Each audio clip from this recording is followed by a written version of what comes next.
All right. Good evening, everyone. My name is Eileen DeGeer. I am the legislative director here at the Franciscan Action Network.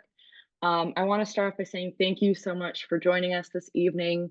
We obviously recognize that advocacy is more important now than ever in a lot of ways. So thank you for your continued engagement with all of us and just in our community as a whole. So before we get into the substance of this evening, I want to give you all a couple, I'll say, tech tips. Um, so on the bottom of your screen, there is going to be a little bar that you should see like on the screen right now. So in the chat, any links that come up, we will do our best to make sure they get sent out to you in that chat. If you have any questions, please submit them in the Q&A button. We will be going through all of those and then answering them at the very end. And then also, if you need a closed captions, please click that closed captions button. They are auto-generated. We're not as good that we can get everyone live doing someone doing that live. So apologies for any inaccuracies. Okay, so to get us started, I'm going to introduce Sister Marianne Mueller, a Felician sister who will start us off in prayer. Begin our prayer with a quote from John, 1 John. Let us not love with words or speech, but with actions and in truth. Dear God, thank you for the gift of prayer and your grace. We know that prayer invites your power in us to see the injustices around us and what needs to be changed. Please show us how to contribute to a world where all are treated with dignity and fairness. Help us to be empowered by what we learned this evening and lead us to be gospel to those in need, to be doers of your word. And a quote from John Lewis. When you see something that is not right, you must say something. You must do something. Democracy is not a state. It is an act. And each generation must do its part to help build what we call the beloved community, a nation and world society at peace with itself. Nothing can stop the power of a committed and determined people to make a difference in our society. Why? Because human beings are the most dynamic link to the divine on this planet. And as Franciscans and Franciscan-hearted people, we end, Lord, make each of us an instrument of your peace. Amen. Thank you so much, Sister Marianne. We will be now moving into the rest of our programming, and which will hopefully help us make us better members of that beloved community. And one other note, the chat should be disabled, just to make sure everyone is sending in questions. The easiest way for us, we will be sending things out through the chat for all of you. Okay, so an overview for this evening. My colleague and our new member of our fan staff, Nora Collins, will explain how to find your representatives, write or send a message to those representatives, call your representatives, and then Sister Marie Lucy will go over how to write letters to the editor, another great way to advocate. I will then go through the scheduling and walkthrough of a meeting with a member of Congress or their staff. And then, of course, we will end with questions. Again, feel free to send those in through the Q&A at any time. Okay, I am now going to introduce my colleague, Nora Collins, who is our new Director of Campaigns and Creation Care Advocacy, to get us started. Thank you, Eileen. Hello, beloved community. Good evening. I'm delighted to be with you as the newest member of the Franciscan Action Network staff. Delighted to be with you here this evening, and thank you. Next slide. Before we dive into the specifics around sending messages and phone calls, let's just talk really briefly about general tips that apply to sending messages, making phone calls, and meeting with your representatives in an actual visit. So first, let's go over the do's.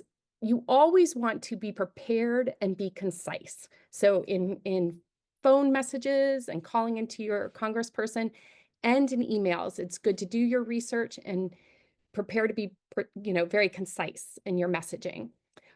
In order to be prepared and concise, we highly recommend you research your member's position on the issue that you are seeking to contact your member about, because certainly you wouldn't want to not thank your member if he or she has already given support, or if they're resistant, you want to request action or a change of position. So certainly you want to research your member's current posture and position on the issue.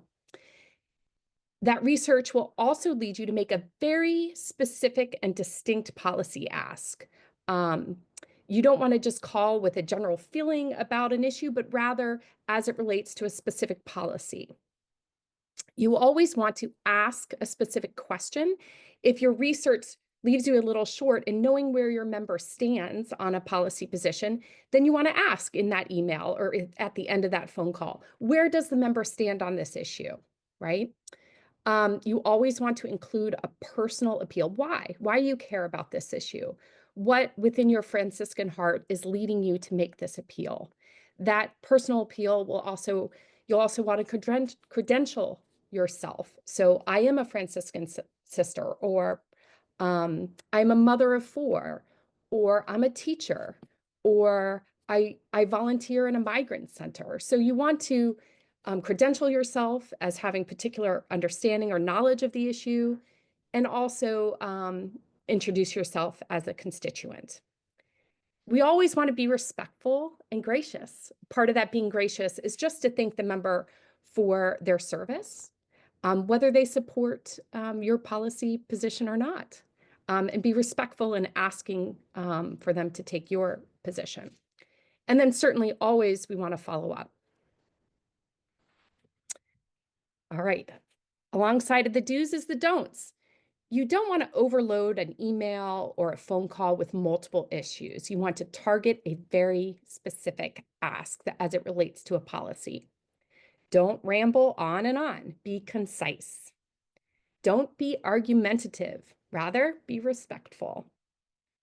And don't get caught up in the tiny details. If you fumble and you correct yourself in the conversation, that's fine. You certainly will make a mistake in a phone call, let's say, or stumble on your words. No problem at all. But you do want to keep yourself concise and avoid giving lots of tiny details unless it's critical to your ask. Thank you. Next slide. Okay, great. So let's just jump in to how to find your representative. Some of you will know this well, others of you, that's why you're here. You want to start from the basic, the very first step. Next slide. Well, the good news is that it's easy peasy, very easy to find who your members are. You can go to house.gov and kind of just add your zip code, or go to senate.gov, also add your zip code. And both of these sites will link directly. They'll first name your member, and then it'll link directly to your member's website.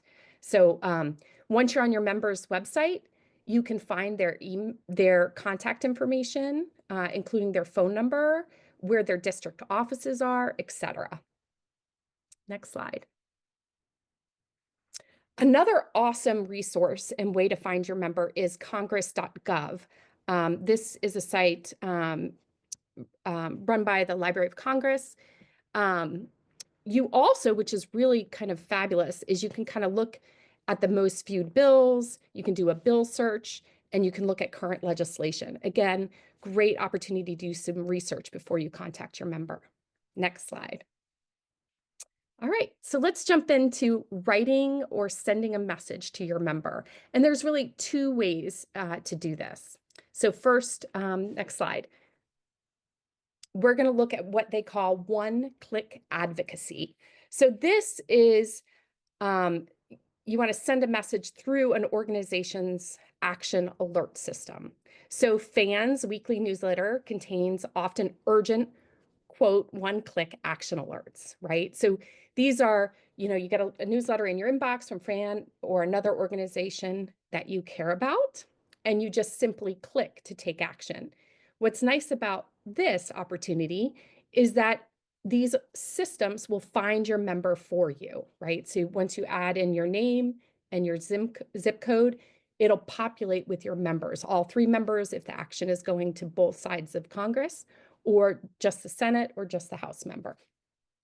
And we always, again, want to personalize these messages, even though it's in a one-click system. Next slide. So just this morning, you received an action alert around Earth Day. And so you see simple, act now, urge Congress to protect clean energy. So you would simply click that right from within FAN's newsletter. Next slide. And you're brought right to, let's say you're on your cell phone. You are brought right to the alert on your cell phone. Click. You see the alert. And what you want to do is scroll down after you enter your name and address. You want to personalize that letter to your member. So we generally add as a member of the Franciscan Action Network. You might edit that and say, as a mother of four, as a teacher, as a, the director of a nonprofit, et cetera. You want to personalize it really right up front. And actually, you can edit any of this content in this alert. And we highly encourage you to do that before you, quote, take action and click that send button. Next slide. So this is kind of awesome. I just wanted to kind of point out that the difference in attention that staffers will give to those email, whether it's personalized or not, is pretty significant. In fact, the one-clicks that are not edited and personalized receive a lot less attention there at the bottom than the number 3 method of contacting a member's office. And the number 3 most influential means is personalized messages. So it's highly important to personalize. Please do so. Next slide. The second way outside of the one-click action is to go to a member's website and send them a message. So this would be something that you didn't receive a newsletter that highlights an issue you care about, but rather you've done your own research, you wish to contact your member. All members that I know of have website forms, and it'll either say email or contact. Those forms require your zip code, again, to ensure that you are a constituent. Many will not let you advance in contacting your member if you are not a constituent. It also asks you to add the topic, so it goes to the right staffer on the member's team, congressional team in the office. The forms also allow for personalization. And again, we highly, highly recommend you personalize, even within the website forms. The beautiful part about both sending it through our action alert system here at FAN or going to a member's website is that you have the opportunity to receive feedback, and you should ask for it. You will likely not directly email a member of Congress or a staffer covering a specific legislative issue unless you are following up from a prior call or a meeting. So if you've had a meeting with a member of Congress and they've asked for follow-up and you have some pertinent data or a story to communicate, you might directly email a staffer, but typically you're going to go through these forms. Next slide. And this is what these forms look like. Just real simple. You, again, go to the website, you fill in your contact information, it vets you to make sure you're a constituent, you choose the topic, and then you personalize and send your message. Easy peasy. Next slide. Again, one of the great benefits of sending a message, whether it's through FAN's action alert system or on a member's website, is you will then have the opportunity to receive the member's newsletter. And this is awesome. If you're not already receiving your members' newsletters, take action and begin to receive them, or go to the website and subscribe, because this is highly critical for your research before you contact a member. So please do so. Next slide. The last thing before I turn it over is I'm going to talk about calling your representative. Next slide. Similar to emailing, you might have been prompted by FAN just this morning. We've asked our constituency to take action on the SAVE Act. So here you see, to protect voting rights, it is critical that the Senate vote against the SAVE Act. Please call your senator today asking them to oppose the SAVE Act. So in this case, it's not a one-click action, but you have to go to your member site to get the phone number and make a phone call. Here we offer click here for more information, which will give you tips to help you prepare for that phone call. Next slide. So calling your representative, some practical advice here. Again, you can get the direct phone number to your members' offices on congress.gov, house.gov, or senate.gov, or directly on the members' websites. When you call, the first thing that you want to do is ask to speak to the staffer that covers the legislative issue you are calling to address. Recall that you're only calling to address one issue at a time. So ask for that staffer. Some members have voicemail boxes for recording comments within specific legislative areas, and you would just kind of follow those prompts in order to leave that message. You can certainly at that point ask for a return call from the appropriate staffer. The most critical piece, just like entering your zip code into the website, is you immediately want to establish that you are a constituent and you want to credential yourself. If you would like a response, say so. Again, be prepared, be concise, be personal, be respectful and gracious, and make an ask and ask questions. Next slide. So I'm going to quickly run through. I just this afternoon called my Congressman, Representative Mfume from Maryland 7, and I called about the SAVE Act. And I did my research, and I knew that Mfume opposed the SAVE Act, as I would like him to have done. And so when I called, I said my name. Hello, my name is Nora Collins. I live in Baltimore City. I am a constituent, right? And you can further credential yourself in any way that's appropriate. In this case, I thanked Mfume for his opposition to the SAVE Act. But you might, after your research, decide you need to appeal for support. Again, I want to let the representative know that I oppose the Safeguarding America Voter Eligibility Act and provide a reason why. So you credential yourself, you make an ask, you personalize it. As a Franciscan serving migrants, I'm concerned the SAVE Act would undermine the citizenship of immigrants and communities of color, creating barriers for eligible voters, especially marginalized groups. You've credentialed yourself, you've asked for opposition to SAVE Act, you've personalized it, and then you want to ask the question, will the Congresswoman oppose the SAVE Act? How does your member plan to vote? And then you follow up. Next slide. Just quickly, again, just one quick note on the importance of researching your member's position on the issue. I just want to spend a moment to highlight that. Next slide. Couple ways to do that. One is directly on the member's website. The second way also that we talked about is by subscribing to newsletters to see and follow what the Congress member cares about. Next slide.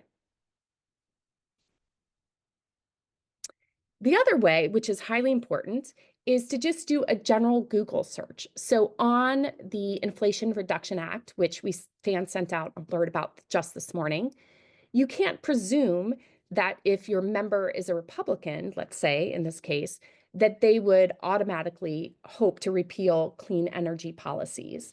In fact, a Google search, Republicans, Inflation Reduction Act, would have pointed you pretty quickly to this article showing that 21 House Republicans, which is almost 10%, 1 in 10, have directly appealed for their fellow members in the Republican Party to not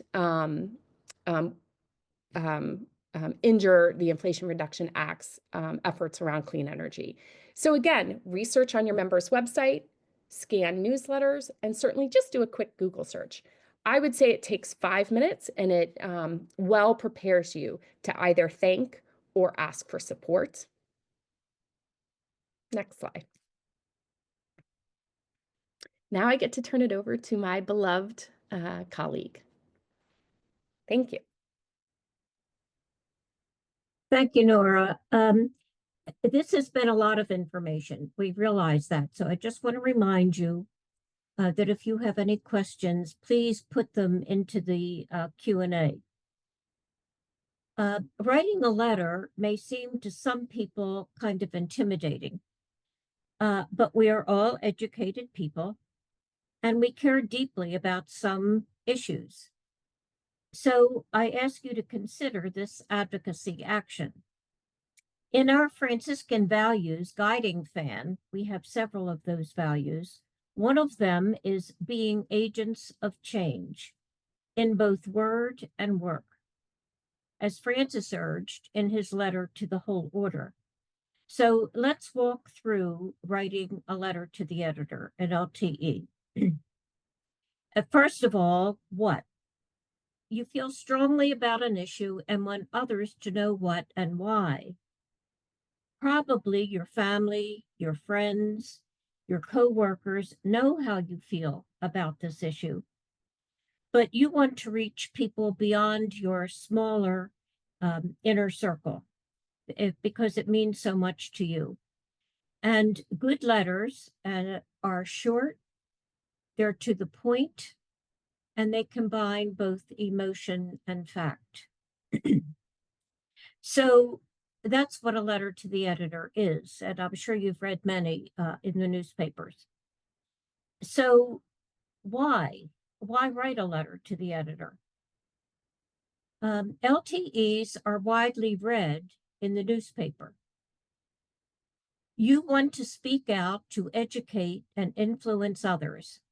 So that's why you want to write this letter. I wouldn't advise sending a letter, say, to the New York Times, big major newspaper, because they get so many letters to the editor. Yours might not likely be considered. However, if your letter is sent to a local newspaper, it has a good chance of being printed if it's well written, because editors are really looking for good letters to the editor. So that's why we want to write one. So next slide. So how do I write a letter to the editor? Open with a simple salutation. Just to the letter is probably sufficient, to the editor. Get attention with your opening sentence. Really work on that opening sentence. What is going to grab the reader's attention? And tell your readers your key point early on in the beginning and be clear. Don't make the reader wait until several paragraphs later to know what your key point is, but bring it in quickly in the beginning. And as was said in other things, other ways of advocating, be brief. Usually letters to the editor are under 300 words, or whatever your newspaper's requirements are, but normally it's under 300 words. And Let the readers know why you feel so strongly about the issue. If you have a suggestion, what could be done, add it. You may not have a suggestion about what could be done, that's fine. But if you do have a suggestion, add it and be specific and have good reasons to back up your suggestion. And again, thinking about the length of the letter, editors reserve the right to edit. So if a letter is too long, they tend to chop from the bottom. So that's why you want to make sure you get your key points in the beginning. Now, once your letter is completed, sign it with your full name and a title if relevant. I might say, sister, or you might say I'm a director of a particular organization or whatever. The title, if it's relevant. Give the editor your address, your mailing address, that is, your phone number, and your email address. If the editor had any questions about your letter or wants to edit it, you may get a call or an email about that. So that's basically what the letter is. And I just want to say that if your letter is not accepted, don't be discouraged and don't think you've written a bad letter. They might just get a whole bunch of letters to the editor and yours might not make it, but that's okay. Don't be discouraged. It was still worth doing. Keep practicing. And just to say that several members of our Franciscan justice circles and our institutional members have had letters published. So it is a workable strategy to do. And next slide, please. I have looked through the Washington Post and I observed I have a sample letter to the editor here that I thought met the qualifications. It's under 300 words. I think its reasons for writing is clear and it combines facts and emotion. So it's titled Not What I Voted For. My son works in Europe and has been planning to come visit me and my wife and with his wife and 5-year-old son this summer. However, the United States government's recent activities toward foreign nationals has caused my family serious concern. I think that gets your attention right in the beginning. A German friend of my son recently flew to Boston and was put in a room for 2 hours by immigration officials. She told my son that they searched her belongings, unlocked her phone, and looked at all of her messages and photos, trying to find any negative comments about Trump so they could send her back to Europe. Some of my own friends have also heard such stories. Some of these people have green cards. News like this is spreading in Europe, and people are canceling trips. This has to stop. I am a strong Republican, but I am ashamed and angry with what is happening. This is not what I voted for. I have a lot of pride in the United States, but the nation's reputation and even our economy, including the personal nest eggs we have worked so hard to build up for when we retire, are being destroyed. My son ultimately decided it was best to cancel his visit to see his family in the United States. We are devastated. I think you clearly see there are facts here. There's definitely a strong emotion and very clear message that this Mr. Blakely wanted others to read about. So that's a sample letter. And now I'm going to turn it back to Eileen. Thank you, Sister Marie. Okay, now I am going to get into scheduling a meeting with your representative or their staff and what that meeting would look like. So scheduling a meeting with your member of Congress. To schedule a meeting, very similar to what Nora was mentioning earlier about finding your contact information. Usually they honestly have the address or things like that before the phone number. So the member's website, 9 times out of 10, is the safest bet to go on. And many members of Congress have schedule or request a meeting forms on their websites. If so, you'll fill that out the exact same way you feel that you did with a legislative opinion. Obviously, you won't be stating your opinion in as significant depth as you would in those writings, but you will definitely be mentioning what you want to talk about. Make sure you specify the DC office, district office, or virtual. Obviously, if you are in your home state, you want that to be the district office. If for some reason you're able to come to DC, great, you can have a meeting in their DC office and let us know if you're planning on doing that so we can support you in that as well, or virtual. And so, for example, the other week I met with Senator Ted Cruz's office with a bunch of constituents from Texas, and virtual made the most sense because we had me in DC and then people all over Texas. So getting to one office was difficult. So that's one of the pros of virtual meetings, but again, it's a virtual meeting, so the cons of that happen with things being on Zoom. If the member does not have a form, you will want to call their office and request a meeting. And so that will be whichever meeting you're hoping to have whichever office you're hoping to have a meeting at. So obviously your DC office or district office. If you're looking to have a virtual meeting, call their DC office, because that is where most of the people who are the policy experts work. And so those are the people you're going to be talking to.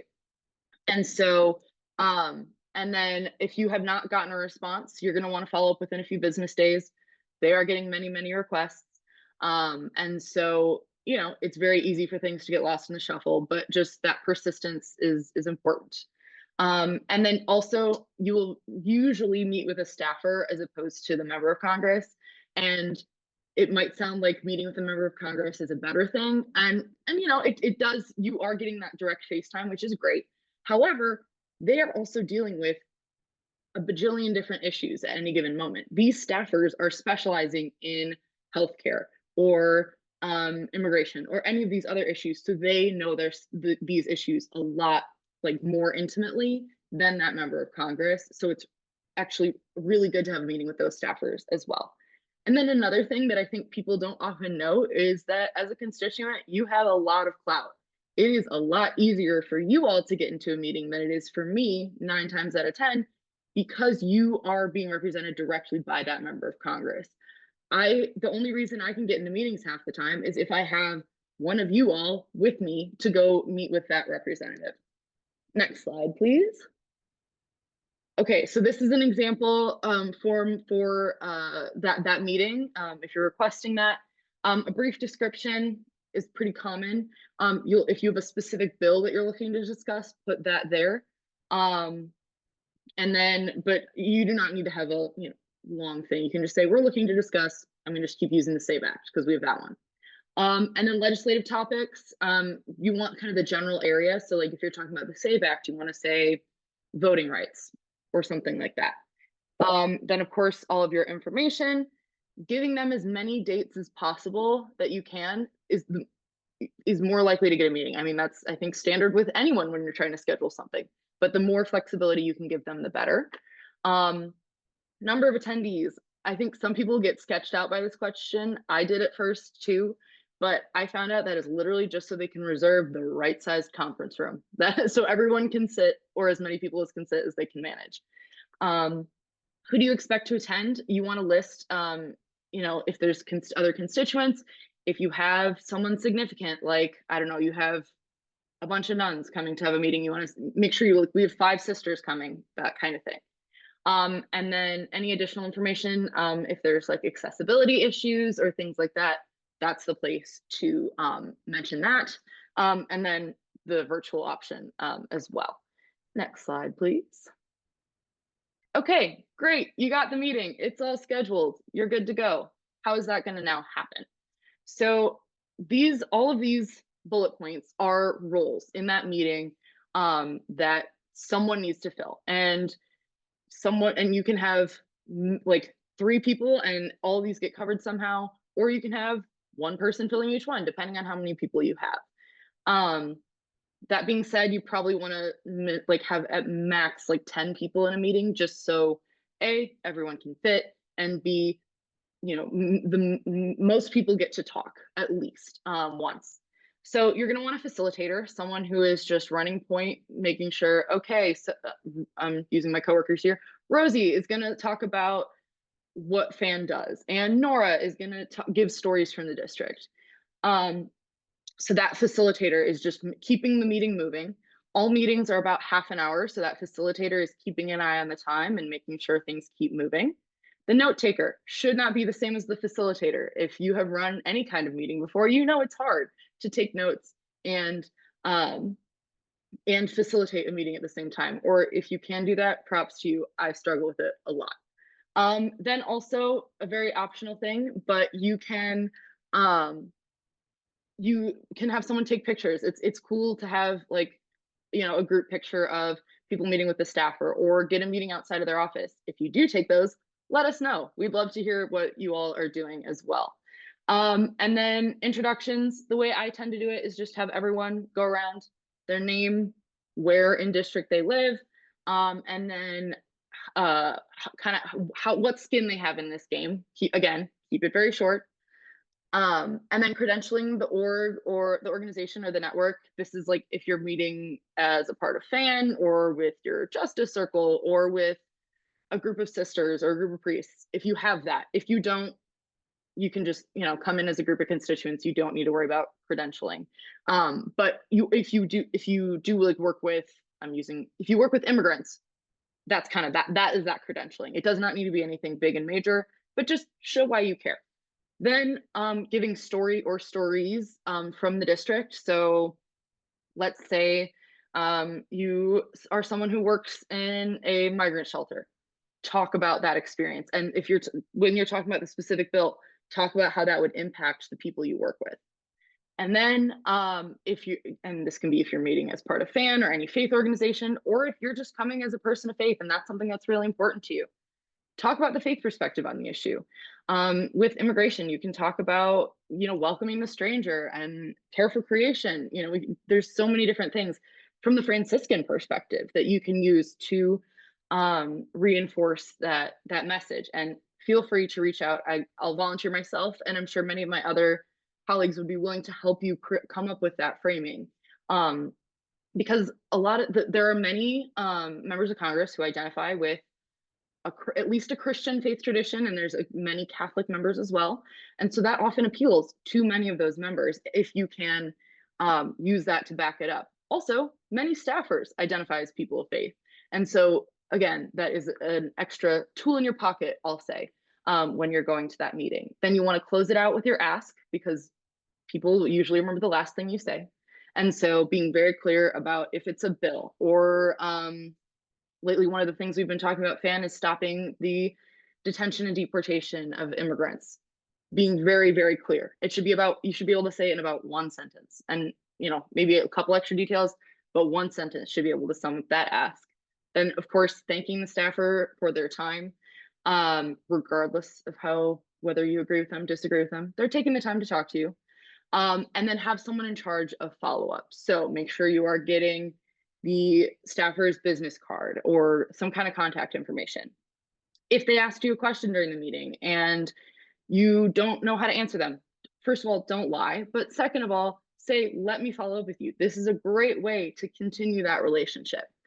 And so again, have someone follow up with an email. Usually email works best, but you can send a handwritten note, anything like that, to say, thank you for meeting with us, reiterate your ask. And then if you have anything else that you promise to follow up on, make sure you follow up with that. Okay, I think that is everything. That is the substance. I know that was a lot. So again, if you think of any more questions, feel free to send it in the chat. But we are now going to move on to questions. We've gotten a good number so far, but again, if you think of any more, feel free to send them in. So Rosie, if you could stop sharing our screen, and then Nora and Sister Marie, if you could come back on so we can get into all these questions. Okay. The first one I got is it better to do federal or state advocacy right now?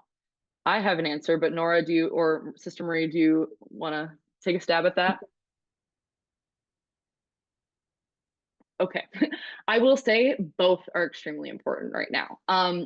There are a lot of actions happening out of the White House that Congress needs to hold the president accountable for, and there's a lot of legislation moving through.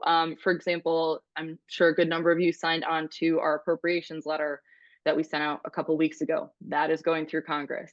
So that is very important at the federal level. And then at the state level, there are plenty of things happening there as well. So both are, I would say, probably equally important right now for different reasons.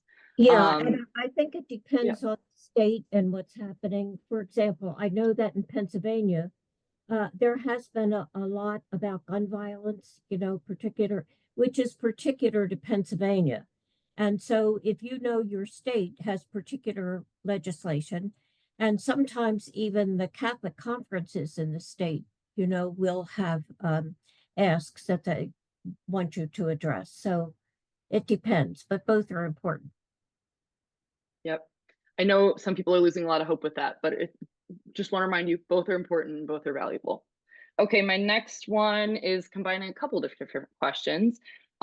Is it possible to influence members of another district that's not your own? Any questions, any answers, Marie or Nora, if you want to take that? No, I just know when we get things, obviously you have more influence with your own representatives, but you will receive sometimes information from different groups, and they say, even if you are not a member of this particular state, we still encourage you to send a message. So it's still important to do. But obviously, if you're a constituent in the state, that has more clout. Yeah, for sure.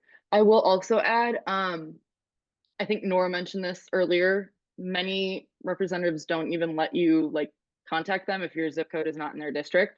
So generally that doesn't work, but I will say leadership.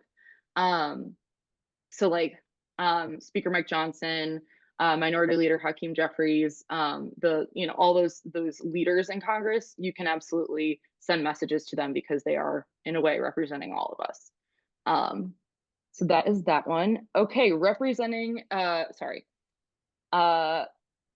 out to your state reps. So everything that Nora presented to you tonight, is you can absolutely apply to the state level as well, and please do. You'll probably want to go to your state government probably has a website, and you can find all of that contact information. I'm sure it varies state to state as well. Okay, the power of a petition versus an individual email. Nora, I'll let you take this because you kind of started on it earlier. Thank you. That's a great question. In fact, the way advocacy is so radically changing because of technology, for instance, virtual meetings, the ability to do one-click advocacy in response to an action alert versus that's personalized or not personalized, the ability to go to a member site, um, kind of get through the point of proving that you're a constituency, and then to the point of being able to send a message and personalize it. These things have all been radically changing so quickly, the influence of social media. So there's a great report. I looked at it today. It's 48 pages out of the Congressional Management Foundation. And they're really deeply studying these issues. And so we do know that what we knew before, which is that personalization, credentialing yourself within a community, those things remain paramount no matter what the format of contact is, whether it's an in-person meeting, a phone call, or a personalized email. So all of those things are so radically changing. In terms of petitions, that also is on there, but I don't recall where it fell within that spectrum, but personalization is highly necessary. Could I just add that sometimes we will get a petition and maybe they have a goal. Like we hope to get 1,000 signatures on this petition. So that can be influential. If you look, sometimes organizations can sign on, sometimes individuals can sign. And if the people being contacted get a long list of people who have signed, that can be significant, even though, as Nora said, the individual, is definitely important. But numbers can make a difference when it comes to petitions. For sure. And that's one of the reasons we were so excited to get as many as we did. We got over 1,000 signatures from individuals and then over 60 organizations on our letter to Congress. So quantity, when you can get that does, like Sister Marie said, mean quite a lot. Okay, another question we got was contacting without seeming partisan. This is something that FAN actually does all the time. We are a nonpartisan organization. And so we come from the issues. And so we say, we're people of faith. And we talk about the issue. We do not talk about, Senator so-and-so voted for this, or we're really upset that Rep XYZ did that. We talk about Catholic social teaching tells us to stand in solidarity, or things like that. We do not come from, we're not, calling out specific members of Congress. Sister Marie, you've been doing this a lot longer than I have. Any tips? No, that's right. I just want to say that you might be very angry with somebody, a representative, a senator, the president, whoever it is, but we don't mention them by name. As Eileen said, this is what we're really upset about, this particular policy, this particular action, without naming the people involved, whether they're Democrats or Republicans. Yeah, perfect. Thank you, Sister Marie. Okay, Nora, this next one's probably for you. So when you send in these, well, it might be both of us actually. What does a representative see when we send in those action alerts? So the software packages are set that advocacy organizations purchase to allow these one-click advocacy. They're preset on the back end to filter into the communications channels into your member of Congress's offices. So on the back end, when Rosie creates these systems, she clicks it's environmental, she clicks it's about immigration. So it funnels into the congressional offices through those correct channels. Does that answer the question? Kind of, yeah. And as someone who, in a past life, sorted through those messages, when and got a lot of these messages, we can usually see as kind of as much information as you put in there. And so, address, things like that. I think usually it's just name and address, not anything more than that. So that's about, and then obviously the message as well. So that's pretty much it. I think it also depends form to form, but that's pretty standard. And Okay. I think you were speaking about, you were a staffer at one time. I was, yes. You would, on particular issue, you would get those messages and you would collect them, right? Yes, yeah. And then you would make sure that the senator or representative receives them, correct? So I sorted through all the messages we got and made sure it got to the right staffers who handled the respective issues. And, Okay. those were usually the top ranking people who would then say, Right. okay, we got 50 messages on the SAVE Act to, in my case, the senator. So, Okay. Yep. Okay. Sister Marie, how can I find where to send a letter to the editor? All right. If you look in your paper, whether it's your town, your city, state, whatever it is, you will see on the editorial page about letters to the editor, and it will tell you there where to send the letter to the editor. There's information right there on the page, where to send it. Perfect. Thank you, Sister Marie. Then we got another question of how do you respond if a staffer, or like if you're in a meeting and the legislator says they're unsure about their position on something? You can Any answer that one. I can take that. I would say honestly, just say what you were planning on saying before. You know, saying we're really hoping that the senator will or representative will support XYZ issue. Another thing that I really like to do in legislative meetings is ask questions. So if they say they're unsure, ask why. You know, and say like, okay, they might give you another reason of like, okay, they really care about, with immigration, we often get, they're really concerned about border security. Well, then you can say, we don't want, you know, criminals coming into the country or things like that. We want people to be able to come into the country safely and through legal pathways and things like that. So yeah, when in doubt, ask questions. That's always my, and then it also leads to more of a conversation too. So it's not just you talking at the staffer or representative the whole Right. time. And I think sometimes you would say, well, I'd be happy to send you more information on that. Yep. And you would send it to the staffer, right? And Yep. then Another, even yep. following up later to see if the person has taken any position on that, even though at the time they haven't. Yeah, for sure, for sure. So let me see. Now I got my list of previous ones. Now I got to sort through the many more that we received. Quick answer, are handwritten letters effective?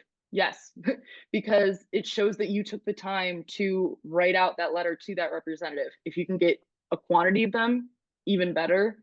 But any message is good message. I will say, if something is time sensitive, like I don't know, bill's gonna pass tomorrow, call. But yes, handwritten letters can be very effective. Another thing, it seems that group advocacy is especially powerful. How can we do better in this regard, especially as Franciscans? Ooh. Sister Marie, you looked like you wanted to take a No, stab at that. would you repeat that question? Or Yes. It seems to me that group advocacy is especially powerful. How can we do better in this regard, especially as Franciscans?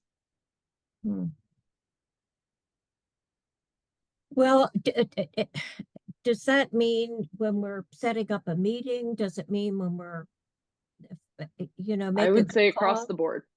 Across the board, yeah. I'm happy to give a perspective Please. here. That's a great question, because ultimately, you know, having power and having influence is organized people or organized money, right? So if you're trained as a community organizer, that's day one content. How do you exert influence? Organize people or organize money? And so we are not a big oil company. We don't have organized money. We're not tobacco. We don't have organized money. We're, you know, so we are organized people. So that idea of building coalition around issues where we can agree is super critical. And I think we can congratulate the Franciscan members of the Franciscan Action Network and our Franciscan Hearted constituency, because FAN participates in reputable, strong interfaith coalitions. I know that I am in at least 1 or 2 meetings a week with my coalition partners within the Catholic Coalition networks around environmental issues, which is extensive and organized and communicative and encouraging, as well as interfaith networks. You know, I was in a small breakout group in an interfaith coalition with I felt like it was a joke about going into a bar with a rabbi, a Mennonite. I was the Catholic, and then there was an ordained female Lutheran pastor. And so I thought it was the opening of a bar joke, but it was a tremendously encouraging, personally encouraging experience. But more than personally encouraging, it's effective. We communicate, we collaborate well. And so we did on the IRA, on the Inflation Reduction Act, we were one of 32 religious organizations doing a sign-on letter. And so today's action alert was to flood Congress in support of that letter. So we do bring that support as members to that larger coalition work. Right. Yeah, for Agreed. sure, for sure.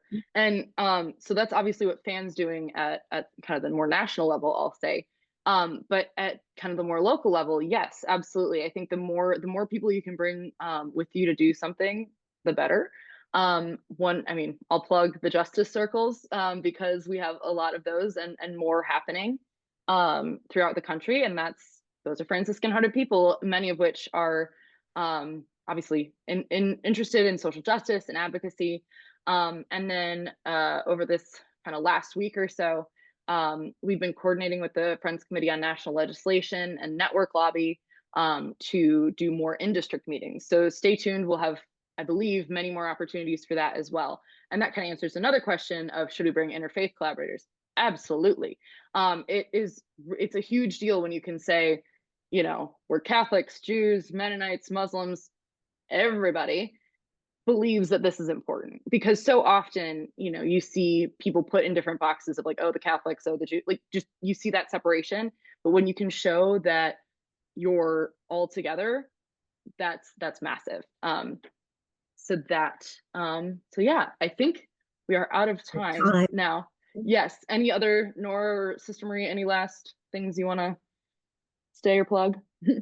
No, just thanks for joining, and wish you all well in your advocacy. Thank you. Yeah, and to Sister Marianne's initial point and of our brother in this work, John Lewis, beloved community, don't give up, stay the course. Perfect. Thank you both. I am now going to turn it over to our executive director, Michelle Dunn, to lead us in our closing prayer. Thank you, Eileen. As we close, I offer this prayer. Help me, my God, whenever I begin a new task, when stumped with a problem, when stalled in my work, when faced with weakness, help me to pray in the name of the Father and of the Son and of the Holy Power. I call upon the holy power of kindness when I'm tempted to be rude. I call upon the name of God's powerful strength when I'm tempted to be weak. I call upon the name of God's great creativity when I'm tempted to copy or to fall back on a tired old solution. For great is the name of the holy power, rushing like a whirlwind to shape the primal chaos into order, creating life throughout the universe. Powerful beyond all the power of earth is the fire of God's Spirit, whose flaming heat forges heroes and heroines out of timid, hiding cowards, boiling listless, lukewarm spirits into churning steam engines of energy. In the name of the creative holy power, I pray, come. Amen. Amen. Thank you, Michelle. Okay, we last have just a couple announcements about upcoming events with FAN. So I'll start talking. Hopefully the slide comes up. Tomorrow, there we go. We have a Wednesday Witness we collaborate with Sojourners and many other faith organizations. Back to that interfaith collaboration. It will be live streamed tomorrow on FAN's Instagram at 12 Eastern time. We have Brother Sam Nasada, who is a counselor for the OFMs, will be speaking. And then we have the fan benefit coming up on Wednesday, June 11th, from 7 to 8 p.m. Eastern time on Zoom. We will be sending out links to all of this afterwards, so don't worry.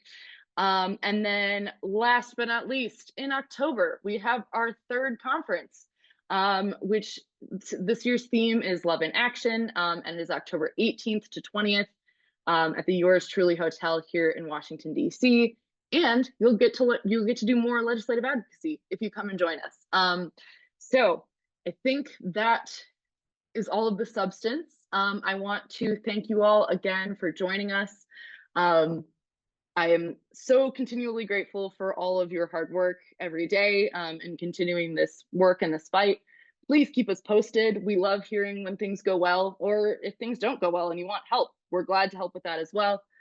Please feel free to reach out. Again, so grateful for all of you. Have a lovely night and a lovely Holy Week and Easter season. Peace and all good. Thank you, everybody.